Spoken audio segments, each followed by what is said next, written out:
from autism and cerebral palsy. Elena and Lizzie share a special bond and a separate take. Elena chose family over her personal goals, which is something I truly respect. Elena was able to transfer to the University of Delaware, where she took some time off from basketball and spent her time working on her education and playing volleyball for the university team. During her sophomore season, she returned to basketball and has been a standout player ever since. She led the team to the women's NIT and to the NCAA tournament for both seasons. Elena graduated from the University of Delaware this past spring, and she was drafted by the Chicago Sky of the WNBA. As a professional basketball player, Elena has averaged over 19 points per game, and she is a leading candidate to win the WNBA Rookie of the Year award. Her play on the court is inspiring and unselfish. Her work ethic is unquestioned. These are traits of an effective leader. She is one who leads by example. Elena has even battled through the pain associated with Lyme's disease, which on occasion leaves her in pain and in total exhaustion. Despite having this condition, she continues to excel in the classroom and on the court, all while maintaining her strong family ties. Elena Deledon is a person who appears to have her priorities straight. I may not be as good of a basketball player as she is, but I can only hope to follow her path when it comes to being a quality person and a role model. Thank you.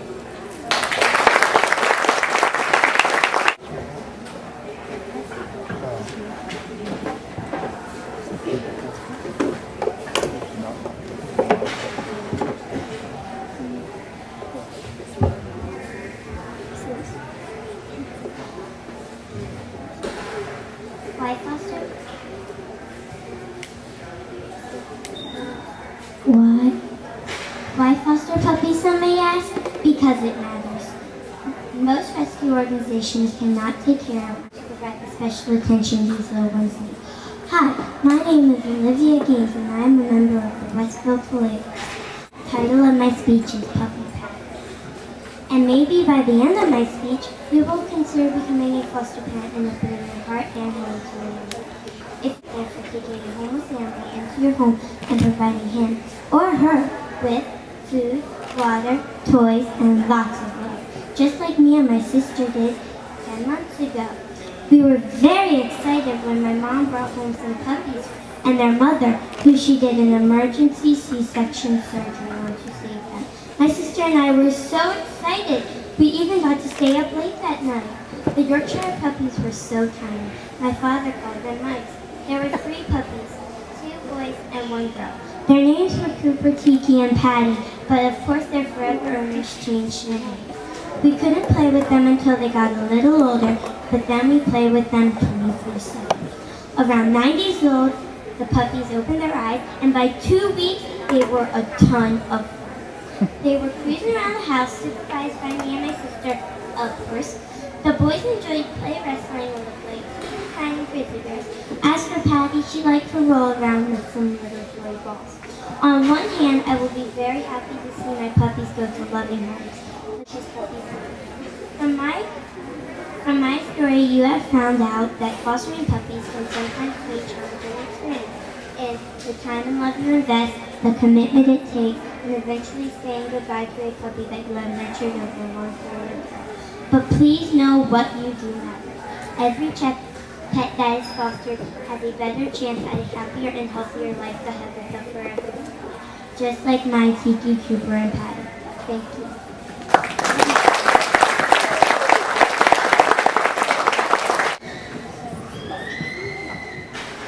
Every summer, something very exciting happens in Delaware during the last week of July. It's not a beach party, it's not a ball game, and it's not our family vacation. Can you guess? That's right, it's Delaware State Fair time, a place where new. My name is Macy Carter. I'm 11 years old and a member of the Peach Blossom 4-H Club. These fair memories have been made for generations by people like my mom, my grandmother, my great-grandmother, and even my great-great-grandmother. This special place where memories are made actually started out as an idea in 1919 around a potbelly stove in the Harrington Railroad Station. On July 27, 1920, these meetings resulted in the first creation of the Kent and Sussex County Fair. The main focus was on agriculture. The first fair lasted for 4 days and was held on 30 acres. My great-grandfather recalls the entry fee as a mere 50 cents. My great-grandmother remembers when parking was closed and more locals attended the fair. The name changed to Delaware State Fair in 1962 to reflect its growing popularity throughout the state and region. Today, the fairgrounds encompass over 300 acres and features concerts, rodeos, ag exhibits, a carnival, demonstrations, and other fair events. The fair now lasts for 10 days. The attendance reaches over 300,000 each summer, and in 2012, there were 11,000 children alone.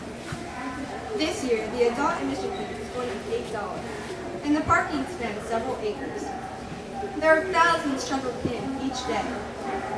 Fair attractions the fair has to offer. Families passed down about the fair.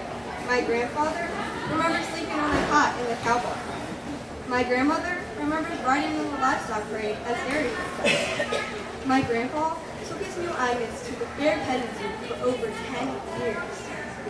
My uncle remembers giving a 4-H demonstration when his cow kicked over his posters and made a cow pie. My aunt's favorite memory of the fair is dressing up as an ice cream cone for the pretty animal contest. My parents have fond memories of showing their animals at the fair, but the barns are no longer there. They have been replaced by more modern, more spacious barns with concrete floors and excellent lighting. When the fair first opened, the main entertainment was harness racing. Today, the Delaware State Fair draws in crowds from the surrounding states such as Pennsylvania, New Jersey, and Maryland. It attracts many popular acts to Delmarva. Among them are Carrie Underwood, Kelly Clarkson, and Bill Cosby. My mom remembers how excited she was when the New Kids on the Block came to the fair, but her favorite act was always the country group Alabama. My grandmother remembers her favorite entertainment as Charlie the Pride. Our family has created generations of memories at the Delaware State Fair.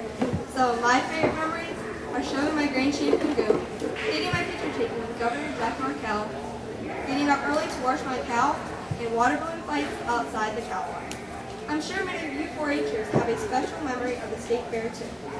If not, I recommend that you check out this special Delaware tradition where memories are made. Thank you.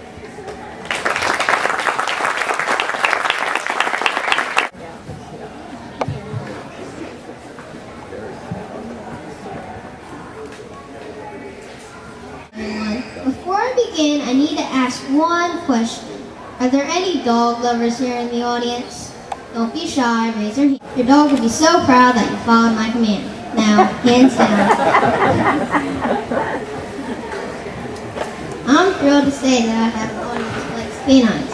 So I'm here to talk to you about why you must love dogs. My name is Aiden Bailey. I am 9 years old and a member of the Dublin Hill 4-H Club, and to love dogs and why you should too. I am the proud owner of 2 northern red dogs, an Alaskan Malamute named Mally, and a Samoyed whose name is Jasper. I love having the companionship of my dogs. Did you know that people who have dogs are more likely to have a longer lifespan than people who do not have dogs? So who wouldn't love dogs for that? I can understand why that is true. When I come home from a busy, stressful day at school, my dogs are always there to greet me with their tails wagging and their slobbery kisses. Whoever thought dog rule could relieve stress? Well, it's true. Everyone has to love the fact that dogs have protective instincts. Whenever I'm scared, I call Jasper and he walks right of anything. Also, when someone comes to the door, Jasper immediately barks in a deep, deep voice. His bark warns us that someone is outside. Having Jasper inside the house makes us feel secure. Buying a dog is not just about having a furry friend. It's important to take time to also teach kids to be responsible. What parent wouldn't love that? I've been training my dogs, Mally and Jasper, to sit, stay, lay down, and roll because they like the reward, treats, pats on the back, and the positive attention In fact, they're doing so well that my dad says they're more obedient than I am. I just love dogs. It's because they are so much fun. Sometimes I feel like my dog Jasper is my younger brother. We chase each other, we play ball together, we wrestle, and sometimes we even get in trouble together. But that is another story. So, if you have a dog or you want one, remember, they're great companions who will protect you, respect you, they will make you a better person, and put a smile on your face. They'll even make you see why everyone must love dogs. And I'm 11 years old. I've been in 4-H for 3 years and I'm in the Porter Game Club. Today I'm going to tell you about some of my trips. The first trip I'm going to tell you about is my trip to Europe. We took a long 6-hour plane ride to Athens, Greece, and we stayed there for a week. Our tour guide picked us up and drove us to our hotel. We were so tired after the stay. We met up with my first grade Greek teacher's mother after we got out of bed and dressed. She showed us around a bit and then we had a bit to eat. After we ate, we toured Athens a little more. We saw lots of coaches because we were there during the time of the strike due to the economic crisis.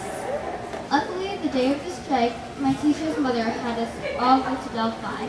We saw the oracles and climbed the mountains in the Garden of the Gods. The next day, we went on a ship and stayed on it for a few days. We stayed with us in Turkey.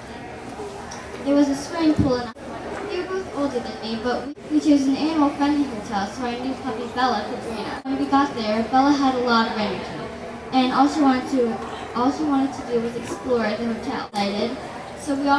My favorite part was the California sea lion show. I think my dad's favorite part was the manta rays.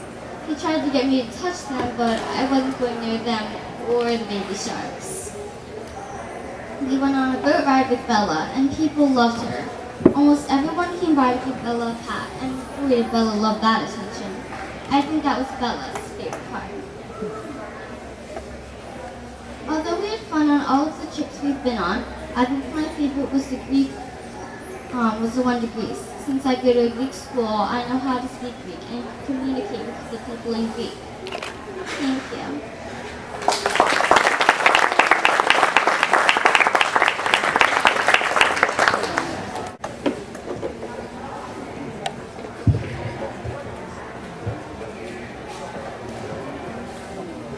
It was almost unimaginable.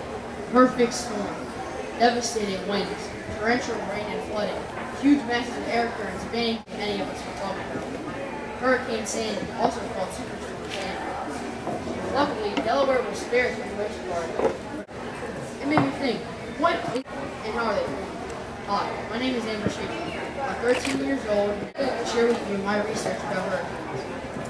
According to National Geographic's website, hurricanes are giant spiraling tropical storms with wind speeds and can unleash more than 2.4 trillion gallons of water a day. These same tropical storms are known as cyclones in the northern Indian Ocean and Bay of Bengal, and it ranges from mid-August to late October, with the average number of hurricanes hovering around 5. However, we had 10 named storms in 2012. Warm ocean water provides energy for the storm waves to form. That energy is released through the formation of condensate can be anywhere from the calmest part of the storm. However, surrounding the calm eye is the eye wall, where the storm packs its greatest energy, being its highest wind and rain. The storm surge with it, triggering the water levels to rise up to 20 feet, the primary cause of death resulting from a hurricane. The high winds from hurricanes result in even further destruction. Hurricane Sandy was blamed for over 110 deaths as it hurled through the Caribbean and then reorganized itself to come ashore about 5 miles south of Atlantic City, New Jersey. It was considered a Category 1 storm, meaning that the winds were sustained anywhere between 74 and 95 miles per hour. Even though it was only categorized as a Category 1, Superstorm Sandy was actually the second largest hurricane ever, Hurricane Isabel being the first.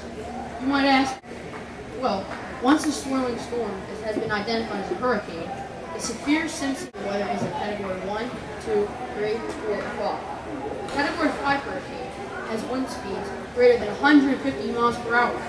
Nothing I would ever want to experience for sure. Superstorm Sandy broke many records that will be talked about for many years to come. The lowest air pressures on record in Atlantic City, Baltimore, Philadelphia, and Trenton, New Jersey were all recorded during Hurricane Sandy. A drop in pressure makes the storm even more devastating, which is why the region was affected in such. I am from the Harbor Lights 4-H Club, and the title of my speech is Your True Nature.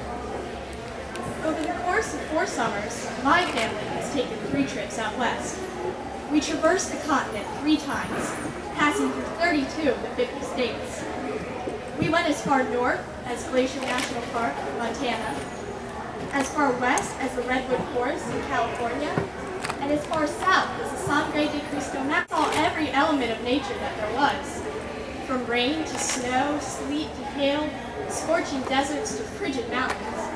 And of course, we saw all types of animals: grizzly bear, pronghorn sheep, buffalo, brown squirrels, ptarmigans, eagles, and gray whales, just to name a few. Our ancestors have been learning lessons from these animals, and nature in general, for thousands of years. Native Americans told stories about the clever rabbit, greedy beaver, and wise heron. Lost in the chaotic hustle and bustle of modern-day America, I'm sure you can relate. Those 3 trips showed me that nature is the perfect teacher, and there's a lot to be learned by stopping and listening. It was on the trip 4 years ago that we visited my favorite out west location, the geysers of Yellowstone National Park, Wyoming. We hiked around some of the main geysers, watching them bubble and steam. The sun was rising through the steam and sunlight was gleaming off the faraway geysers. We sat and watched the sunrise. For a few minutes, the whole world was turned shades of gold, orange, pink, and red. Don't you wish you could buy those colors at Michael's? We sat in silence, awed by the scene of the sunrise. Those few quiet minutes made me see that sometimes the best moments in life can be the quietest one. For a summer trip 3 years ago, we found it high in the Rocky Mountains in Colorado. It was filled with knee-high flowers and grass as far as I could see. The wind was whisking all kinds of seeds from the plants. Small seeds, fluffy seeds, seeds that looked like little helicopters, all drifted winds that spun by us. How amazing that every plant I saw had a different way of dispersing seeds. They had all adapted to thrive in the mountain meadowland, and I realized that we should learn to do the same. Because just as nature is constantly changing, so are we. And if we accept the inevitable, we can learn to adapt. You change is a way to expand our lives and grow. I'm sure you've heard the phrase, bloom where you're planted. Well, the floating seeds were doing just that. Picture yourself as a seed. Will you be happy no matter where? On our most recent trip, we hiked in the lake, where I learned a lot about creativity and diversity. It was a foggy summer morning when we began our hike. Swirls of gray, I started to notice little blurs of yellow, orange, blue. On closer investigation, I realized they were mushrooms. On just one hike on the Rainforest Trail, I counted 12 different types of mushrooms, and I thought that was a lot, until I learned that there are over 75,000 types of identified fungus in the world. When I look at this amazing diversity, have you ever fallen into a routine, taking the extraordinary for granted? Rework routine you every day. Look for the mushrooms in the fall. Just 7 days on another hiking trip. This time in California. If you've never seen a redwood tree, well, the average tree is 300 feet tall and 55 feet in diameter. That's like 29 people holding hands around a 30-story building. And some of these trees are still growing at the age of 1,000 years old. Talk about having to have patience. Just seeing the redwoods and their slow ascent to the sky made me realize that I could be a lot more patient in life. And I realized that humans form over hundreds of years and caterpillars must wait in cocoons to become butterflies. Getting out into nature is a wonderful way to slow down. And later, along that same trip, we went to Candyland National Park in Utah. The storm was brewing over one. For a summer trip 3 years ago, we found it high in the Rocky Mountains in Colorado. It was filled with knee-high flowers and grass as far as I could see. The wind was whisking all kinds of seeds from the plants. Small seeds, fluffy seeds, seeds that looked like little helicopters, all drifted winds and spun by us. How amazing that every plant I saw had a different way of dispersing seeds. They had all adapted to thrive in the mountain meadowland, and I realized that we should learn to do the same. Because just as nature is constantly changing, so are we. And if we accept the inevitable, we can learn to adapt. You change the way to expand our lives and grow. I'm sure you've heard the phrase, "Move where you're planted." Well, the floating seeds were doing just that. Picture yourself as a seed. Will you be happy no matter where? Like on our most recent trip, we hiked in the Navy, where I learned a lot about creativity and diversity. It was a foggy summer morning when we began our hike. Swirls of gray, I started to notice little blurs of yellow, orange, blue. On closer investigation, I realized they were mushrooms. On just one hike on the Rainforest Trail, I counted 12 different types of mushrooms, and I thought that was a lot. Until I learned that there are over 75,000 types of identified fungus in the world. When I look at this amazing diversity, have you ever fallen into a routine, taken the extraordinary for granted? Rework routine you every day. Look for the mushrooms in the fall. Just 7 days on another hiking trip. This time in California. If you've never seen a redwood tree, well, the average tree is 300 feet tall and 55 feet in diameter. That's like 29 people holding hands around a 30-story building. And some of these trees are still growing at the age of 4,000 years old. Talk about having to have patience. Just seeing the redwoods and their slow ascent to the sky made me realize that I could be a lot more patient in life. And I realized that humans form over hundreds of years and caterpillars must wait in cocoons to become butterflies. Getting out into nature is a wonderful way to slow down. And later, along that same trip, we went to Canyonlands National Park in Utah. The storm was brewing over the canyon. We headed straight towards it. At the top of the canyon, we watched as lightning danced and crackled around us. We could feel the electricity in the air. Sometimes people are so afraid to take risks, so afraid of unknowns that they end up just hiding inside. But life can offer so many experiences that we oftentimes pass up. Live life to the... But have you ever thought, what am I going to regret? Get outside your comfort zone. Risk something. Value of silence. The importance of patience. The need for creativity and the necessity of risk. When will you incorporate nature into your life so that you can discover your true nature? Thank you.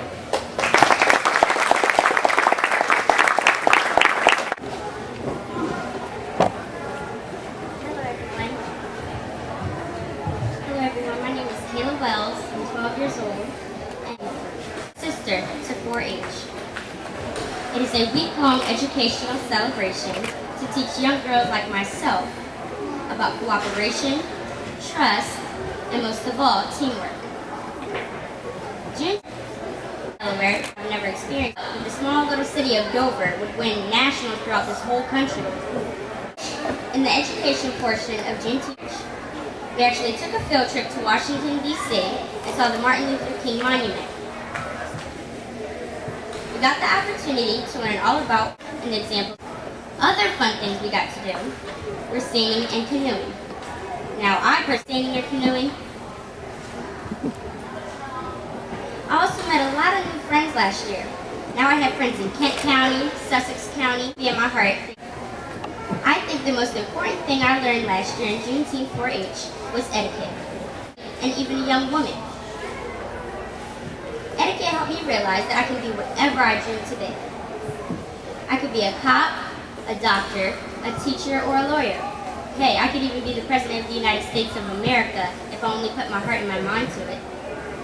Opportunity to experience all that I've experienced and learn about cooperation, trust, and teamwork. Meet me at Dell State University in Team.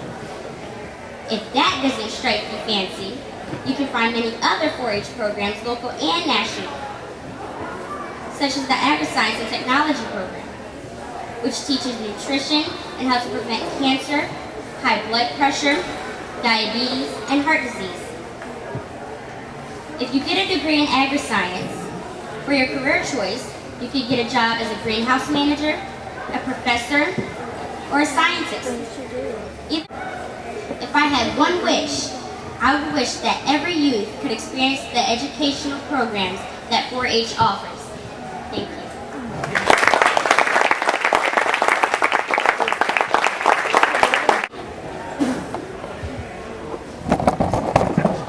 Hello, my name is Mindy Cook, and I am a member of the Just Country Kids 4-H Club. Growing up as teens, we all dream of what our first car will be. What kind of options will it have? One 40 Mustang or a cowgirl's dream?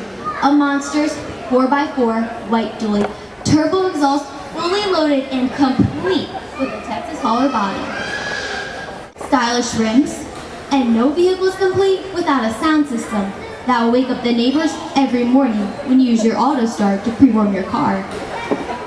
But did any of us ever stop to think, what truly is the most important part? What do we need for the wheels to spin round, for the sound system to turn on, and for all those fancy features to come to life?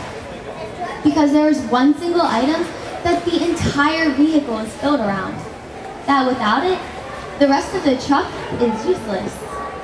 Does anyone ever think to ask the salesperson as you're going over the options, what battery does the vehicle have? I doubt that question ever came up. But I mean, it is the most important part. You can't even listen to the radio in the driveway, let alone drive around town for everyone to see without it. Most people do not think of the battery as important. For the battery is what it kind of goes along with getting every new toy you ever wanted for your birthday, only to read the batteries not included notice on the package that apparently your parents overlooked too. They did not buy any batteries. Many times in our lives, we overlook the most important parts as we get caught up in the shiny outer surfaces and fancy options of all we are being offered. Many times, we forget the foundation of our world that our society has been built around. Many times, we forget or take for granted the very industry that is the battery to the world. The one industry that without it, none of the others can exist. Agriculture. Agriculture, much like the battery of a car, is often overlooked. But yet farmers are directly connected to us in all kinds of industries. And it's the one industry that 100% of our population is dependent upon for its survival. Agriculture affects them. In fact, I have heard some people actually say, we no longer need the United States agricultural industry. We can just import what we need from other countries. This is what has happened to some industries, such as the production of televisions, clothing, computers, and furniture. We have allowed these jobs to disappear from the U.S. businesses. When it comes to food, is this really a commodity we want to import from another country? We see how that's working out with gas. In 1969, gas was 35 cents per gallon. I filled up just the other day at $3.50 a gallon. That's an increase of 1,000% in a little over 40 years.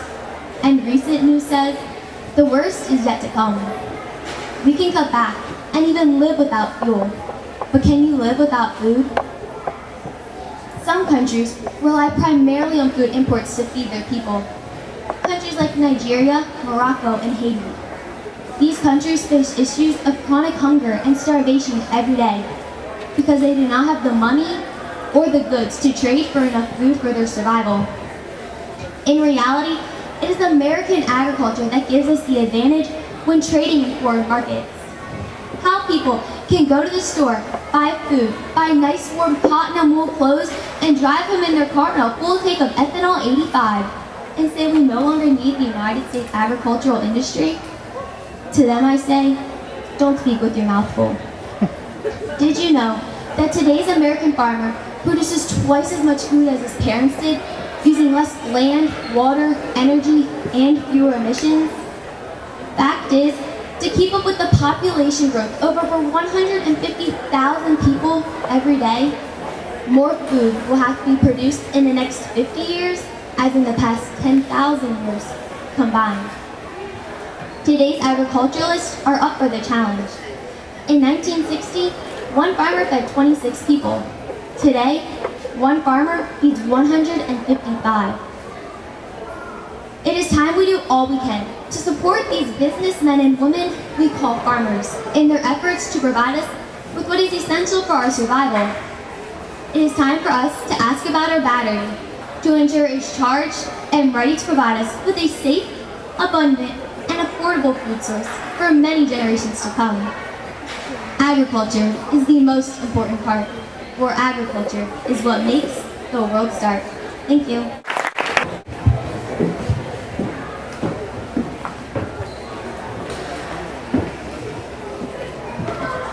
Together is some people can master it and others can't seem to grasp the concept.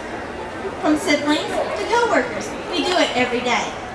Hello, my name is Hannah O'Hara. I am a 6-year member of the Houston Cardinals 4-H Club, and I'm entering into 8th grade at Milford Central Academy as a part of something bigger, whether they like it or not.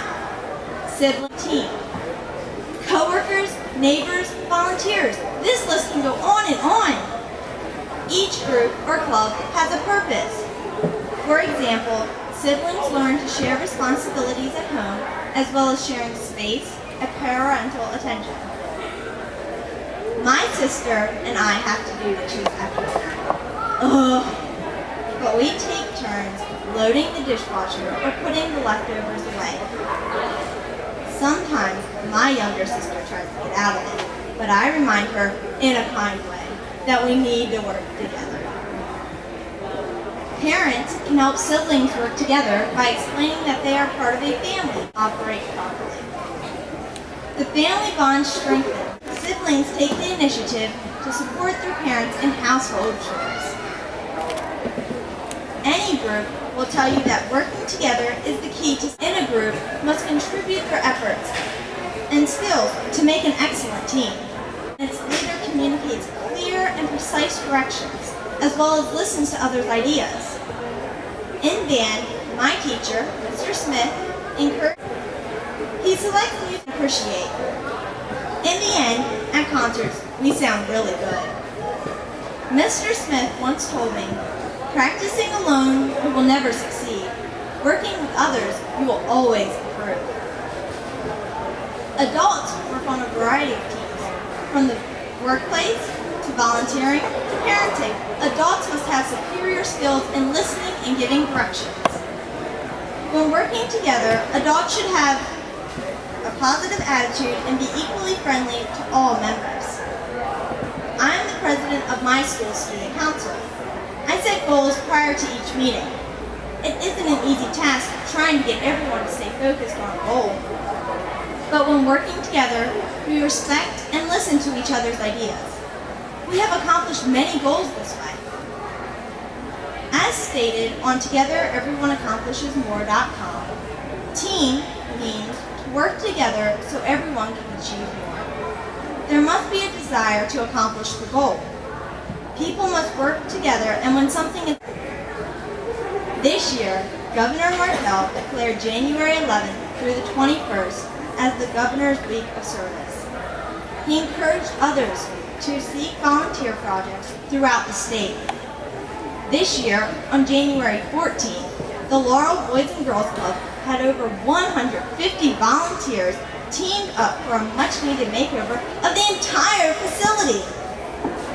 The governor worked with his cabinet secretaries, government leaders, and as well as other variety of projects that included painting, mending fences, fixing. The governor stated, "I believe strongly in the power of people to make a difference."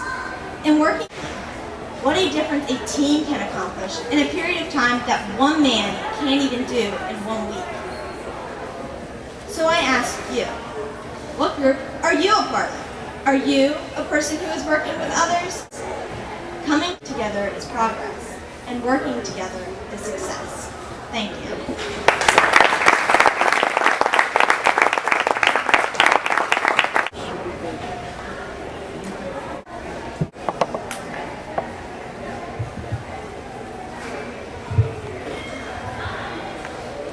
look at this.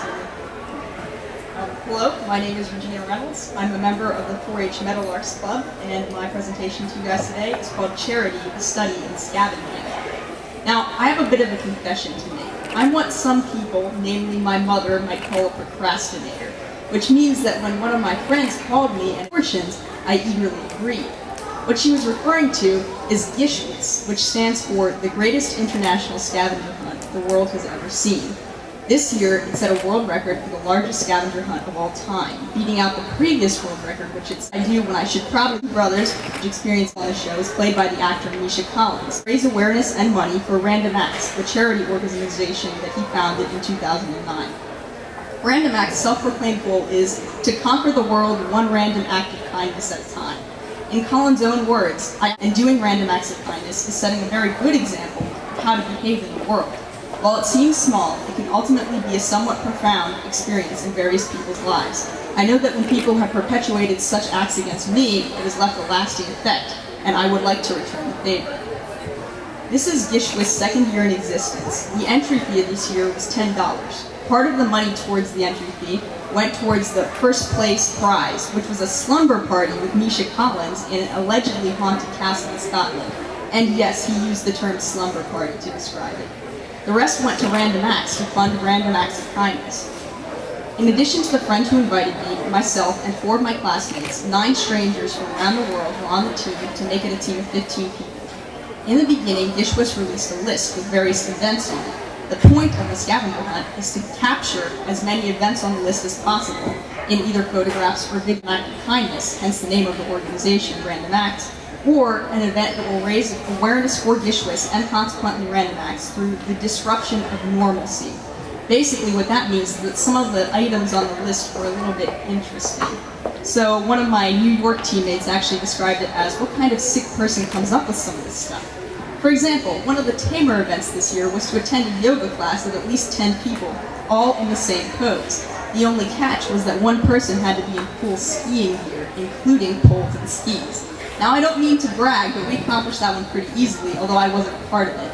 My greatest personal, over 1,000 people to say, this next song is a new song. We've never played it in front of a live audience before. It's going to be the first song on our next album, and we hope you love it. At which point they played Three Blind Mice. I actually accomplished this accidentally while I was on a weekend excursion with my family at Delaware Pumpkin Chunk in 2012. Mechanical catapult firing a pumpkin at least 100 feet. The one that I filmed shot it over 700 feet. Well, I noticed that there were some live bands the way there are at large public venues, so I decided, you know what, I have nothing to lose, and I approached the lead singer of a band called Anything Goes and proposed that she'd help me out with my Gishwas list. Now, I was expecting a weird look and dismissal, but she actually said, sure. And I remember thinking at the time, you know, when I first read this Gishwas list and saw this item, I said, get a live band to do what? Like, that'll ever happen. My friends actually didn't believe that I had accomplished it until I showed them the video, at which point they expounded my virtues for the rest of the day. Now, there were some normal items on the list as well. For example, hugging a uniformed veteran, donating coats to a homeless shelter, helping people who were affected by Hurricane Sandy, and getting people to pledge random acts of kindness, among other things. In order to accomplish all the items that we accomplished, my team and I had to call in a lot of favors. Some teammates were more shy in stretch of the term. I do sometimes experience discomfort from asking people for help. Gishwas forced us all to come out of our shells. After all, it's pretty difficult to be self-conscious while you're taping yourself jogging in a crowded street wearing shoes constructed entirely of butternut squash. It also brought me a lot closer to my friends. If you're having relationship troubles, I can recommend no cure more highly than reenacting the seduction of Eve by the snake, fig leaves included, at a bus stop. We didn't win, and we didn't really expect to, but that's not why it says. I learned a lot about myself, and that the fact that I could make myself go a lot further than I originally believed that I could before Gishwas. All in all, Gishwas was an incredible roller coaster ride for a good cause. It brought people together, dispelled their reservations, and reminded them that life is beautiful and significantly more fun of a ride when it isn't taken too seriously. I hope to see you all participate with me next year to break this year's record. In the meantime, continue to disrupt normalcy. Do crazy things, make some new friends, smile more, and laugh out loud. You just might find that another better world starts with one of these things. Thank you.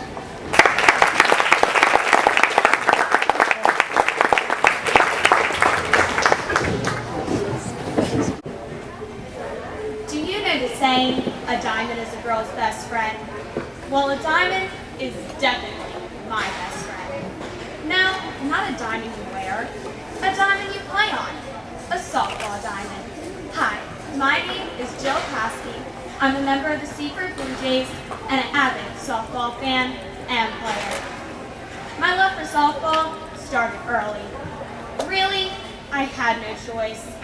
See, I have an older brother, and when it came time to play, he always won. So I ended up playing ball over Barbies, much to my mom's dismay. When I was 5, I joined T-ball, and then I progressed to girls coach pitch, minor league, major league, and now I even play on a travel softball team. And we are currently participating in the USSSA Softball World Series. I'm not the only girl in love with diamonds. Today, approximately 3.5 million girls around the world play on an organized softball team. Did you know softball has been around since 1887? It was actually played indoors to maintain baseball skills through the winter. The first women's league was formed in 1895 in Chicago. Softball gained popularity when a tournament was played at the 1933 World's Fair. At this time, the Amateur Softball Association was formed and standard rules were made. Softball's name has undergone a series of changes. First, it was called indoor baseball. Then it was called kitten ball, diamond ball, and mush ball.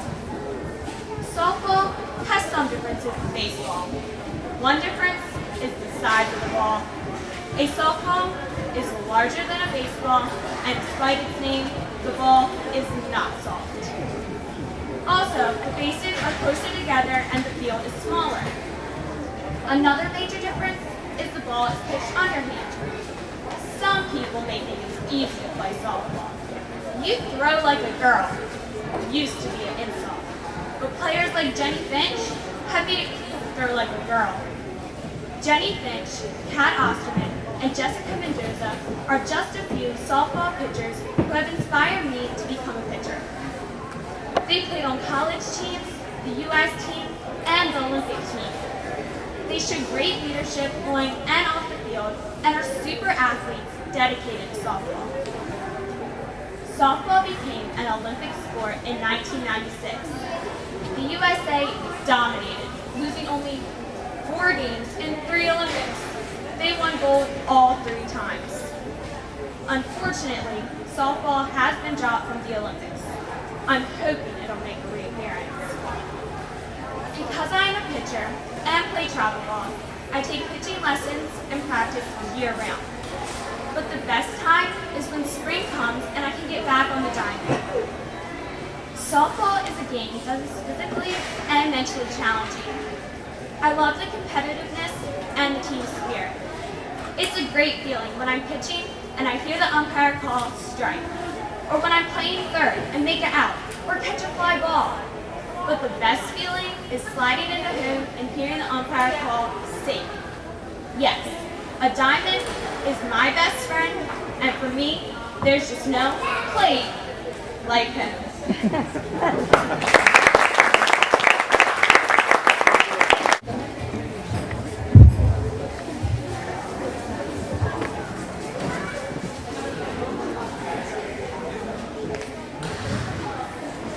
Sticks and stones will break your bones, but words will never hurt you. That statement is a lie, ladies and gentlemen. From nuclear bombs to chronic diseases, both of these objects are very dangerous. But the most dangerous object of all is words can make a person's life happy and successful, or miserable and poor. An individual's life is determined by the very words you speak. Good afternoon, ladies and gentlemen. My name is Otis Winden. I am 14 years old and with the Open Door 4-H program. And I will be talking about the negative and positive effects of words and why we, as individuals, should use our words more wisely. The number one way of communicating in the world today is words. It may be in different languages, but the fact still applies. An average female says an estimate of 20,000 words a day, while an average male says an estimate of 13,000 words a day, which proves the fact that men don't talk so much. But the decision is, out of all 13,000 to 20,000 words a day, whether to make those words positive or negative. Ability to hurt and heal. And words affect the most. Negative words can cause unhealthy emotions like sadness or anger. And it's also proven that negative words weaken the brain function. So when you say a negative word to someone, not only are you hurting the individual's feelings, but you're weakening their brain function.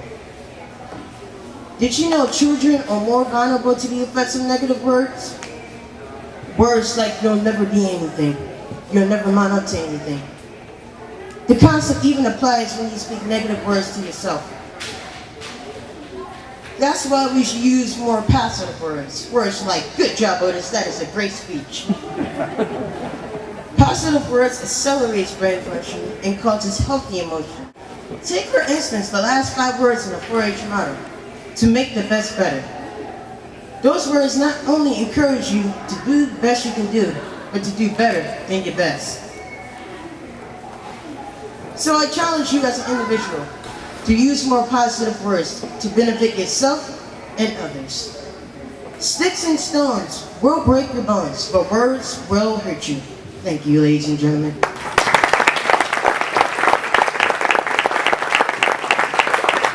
Fellow members, friends, family. My name is Janasha Fletcher. I am 9 years old and very proud to be part of the Linares 4-H. I will be speaking about being sporty in 4-H. Being sporty in 4-H means to me laughing, loving, enjoying making new friends, while going fishing, swimming, camping, and going to basketball games. My very first time ice skating was when I became a 4-H member. It was so cold and very hard to stay up on the skates. I think I fell more than I actually skated. Thanks to one of the 4-H members teaching me, now I can truly say that I can ice skate. Don't get me wrong, there are good ways of being sporty in 4-H. But my favorite one of them all is basketball. I love the hand contact with the ball, and when my creative juices flow, I especially want to do my very best. I really enjoy being part of the Linares 4-H. My favorite time is when I went to Delaware State University. I had an awesome time, especially when my name was picked to do a hoop shoot relay contest. I had to dress in really big clothes and shoes, then try to make a basket. I had an awesome time. I got to take pictures with the mascot.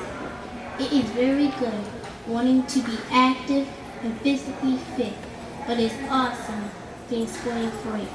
Thank you.